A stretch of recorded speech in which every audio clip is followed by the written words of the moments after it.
Estimado catedrático, estimados compañeros, es un gusto para nosotros poderles presentar la Norma Internacional de Información Financiera 15, ingresos de actividades ordinarias procedente de contratos con clientes. Somos estudiantes de la Universidad Mariano Gálvez de Guatemala, de la Maestría en Estándares Internacionales de Contabilidad y Auditoría. Nuestro grupo está integrado de la siguiente manera: Gabriela Chacón, Robin Shilog, Heidi Pirir, Alexandra López, Melania Sirín, Livni Sicaján y su servidor Jairon López. El objetivo de la NIF 15 es establecer los principios que aplicará una entidad para presentar información útil a los usuarios de los estados financieros sobre la naturaleza, el importe, calendario e incertidumbre de los ingresos de actividades ordinarias y flujos de efectivo que surjan de un contrato con un cliente. Para poder cumplir con el objetivo de esta norma, debemos de reconocer el ingreso en 5 pasos, los cuales son: identificación del contrato con el cliente, identificación de las obligaciones de desempeño, determinar el precio de la transacción, asignación del precio de la transacción y por último el reconocimiento de los ingresos de las actividades ordinarias. Alcance. Una entidad aplicará esta norma a todos los contratos con clientes a excepción de arrendamientos según lo establece la NIF 16, contratos de seguro según la NIF 17, instrumentos financieros y otros derechos y obligaciones dentro del alcance de la NIF 9, NIF 10, NIF 11, NIC 27, NIC 28 o un contrato entre dos compañías petroleras, las cuales ya acordaron que ellos van a satisfacer la demanda de sus clientes entre sí o ya sea en una localidad diferente, pues cada una de estas normas nos explica el alcance y cómo debemos de aplicarla según cada término especificado en la norma. Pues una entidad aplicará esta norma a un contrato según las excepciones ya expuestas, sí y solo sí, si la contraparte es un cliente y un cliente es una parte del contrato de una entidad la cual va a obtener un bien o servicio de la misma, pues esta norma no especifica cómo separar la medición inicial de una o más contratos, entonces la entidad aplicará esta norma para medir las partes de esos contratos. También es importante saber que esta norma especifica la contabilización de los costos, incrementos y obtención de un contrato con un cliente y los incurridos para cumplir un contrato con un cliente.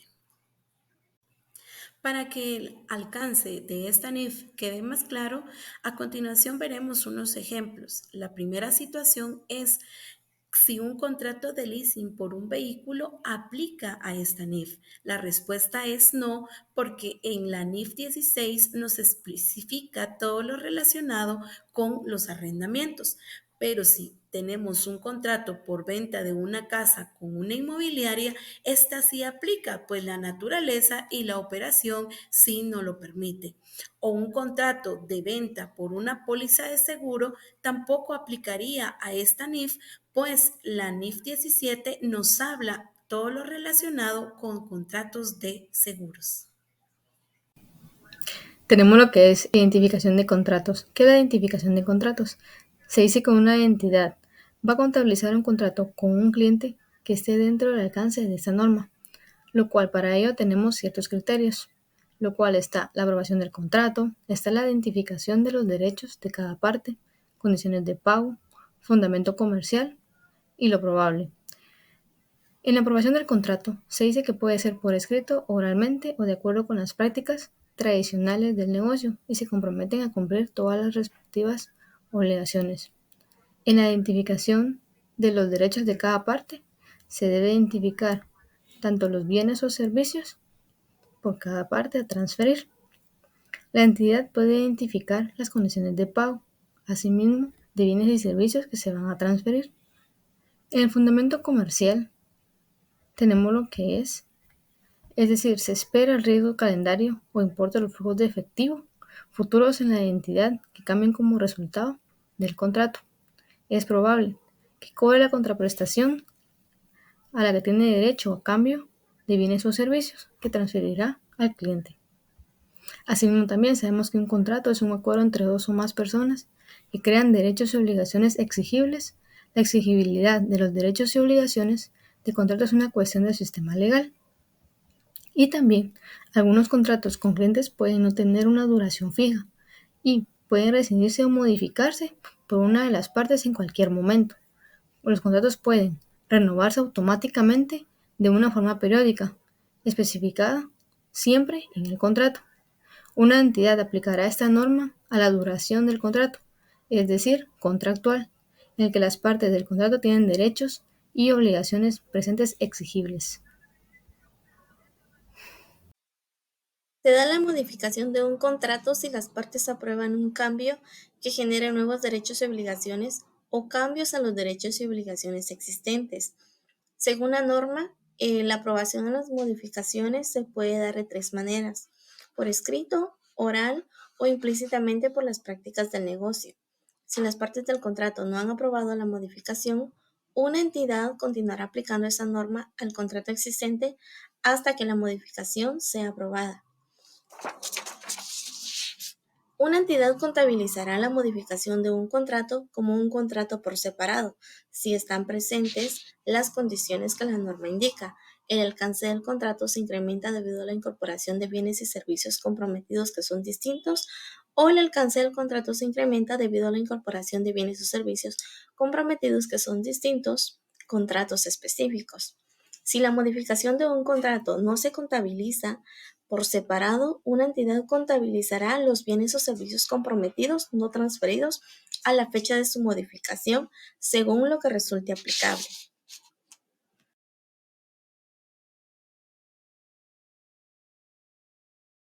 Compromisos en contratos con clientes.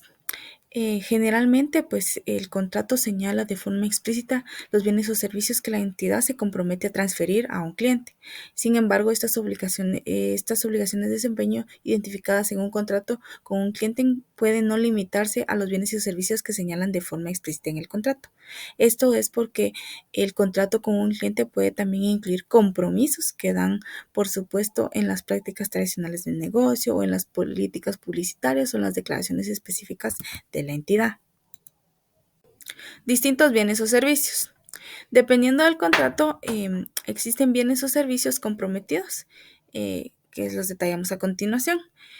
Están divididos en 4 categorías, que iniciamos por la de venta y de reventa, que puede ser venta de bienes producidos, es decir, inventario, reventa de bienes comprados, un ejemplo de esto es mercadería minoristas, la reventa de derechos, esto previamente que la entidad las haya adquirido. Asimismo, también tenemos como suministro de servicios la disponibilidad permanente para proporcionar bienes o servicios. En este caso, pues, un ejemplo puede ser las actualizaciones no específicas de programas informáticos. Y en el segundo caso de suministro de servicios, organización para que otra parte transfiera bienes o servicios al cliente, es decir, como un agente. También tenemos lo que son concesiones, que tenemos concesiones de derechos a bienes o servicios para proporcionar en el futuro que un cliente pueda revenderlos, las concesiones de licencias y las concesiones de opciones para comprar bienes o servicios adicionales. Y terminamos con la categoría de otros, que en este pues tenemos incluida lo que son construcciones, fabricaciones o desarrollos de un activo por cuenta de un cliente. Y también tenemos la realización de una tarea contractual acordada por el cliente. Satisfacción de las obligaciones de desempeño. Una entidad reconocerá los ingresos de actividades ordinarias cuando satisfaga la entrega de bienes o servicios, ya sea de uno o varios activos, cuando también transfiera el control del activo al cliente. Esto se determinará también al comienzo del contrato y se definirá si será por largo tiempo o momento determinado. La norma también nos indica que los bienes o servicios son activos siempre y cuando los beneficios directa o indirectamente sean los siguientes: el uso del activo para producir bienes o prestar servicios, El uso del activo para mejorar el valor de otros activos, el uso del activo para liquidar pasivos o reducir gastos, la venta o intercambio del activo, la pignoración del activo para garantizar un préstamo y conservar el activo. Obligaciones de desempeño que se satisfacen a lo largo del tiempo. Esto se da cuando la entidad crea o mejora un activo a lo largo del tiempo y el cliente lo puede utilizar en mientras vaya mejorando o creándose, ¿verdad?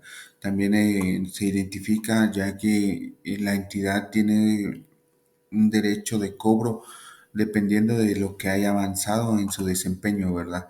También en caso de que un contrato se cancele, la entidad tiene el derecho de cobrar lo que haya avanzado hasta su nivel de desempeño. Las obligaciones de desempeño que satisfacen en un momento concreto. La norma nos indica que el cliente puede puede darse por satisfecho al momento de recibir un bien o servicio, ya sea que la entidad ha transferido la posesión física del activo o aunque el cliente tenga los riesgos y recompensas significativas de la propiedad, y también se da cuando el cliente ha aceptado por completo el activo. Medición del progreso hacia la satisfacción completa de una obligación de desempeño. Los métodos para medir el progreso nos indican que una entidad reconocerá los ingresos de actividades ordinarias a lo largo del tiempo, midiendo el progreso hacia el cumplimiento completo de esa obligación. Las medidas razonables del progreso. La norma nos indica que se determina el método apropiado para medir el progreso y que la entidad considerará la naturaleza del bien o servicio que se comprometió a transferir al cliente. Medición. Cuando una obligación de desempeño se satisface, una entidad reconocerá como ingresos de actividades ordinarias el importe del precio de la transacción, que excluye las estimaciones de la contraprestación variable que están limitadas de acuerdo con los párrafos 56 a 58, que se asigna a esa obligación de desempeño. Determinación del precio de transacción. La norma define como el precio de la transacción como el importe de la contraprestación a la que una entidad espera tener derecho a cambio de transferir los bienes o servicios comprometidos con el cliente, excluyendo los importes recaudados en nombre de terceros. Por ejemplo, pueden ser algunos impuestos sobre las ventas. La norma establece dos criterios para establecer la contraprestación. El número uno es el valor esperado, que es la suma de las probabilidades multiplicados por los resultados posibles. Y el número dos es el importe más probable, el resultado más probable de dos sucesos. Por ejemplo, una entidad tendrá derecho o no a un bono siempre que cumpla con terminar la construcción de un activo. Acá podemos observar un ejemplo de una contraprestación variable de descuento por volumen. Un fabricante de zapatos deportivos entra en un contrato con un mayorista para la distribución de zapatillas.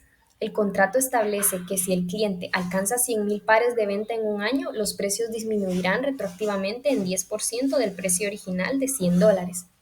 Basado en su experiencia, la compañía determina que el cliente sobrepasará los límites. El 30 de junio, el cliente realiza el pedido de 15,000 unidades. Entonces, ¿cómo se debe determinar el precio de la transacción? El análisis es el siguiente. Debido a que el cliente alcanza los volúmenes de venta, el precio de venta que debe reconocerse como ingresos es de $90 a los $100 por el 90% para poder hacer el descuento del 10%, multiplicado por las unidades requeridas y la diferencia de $10 como un pasivo contractual.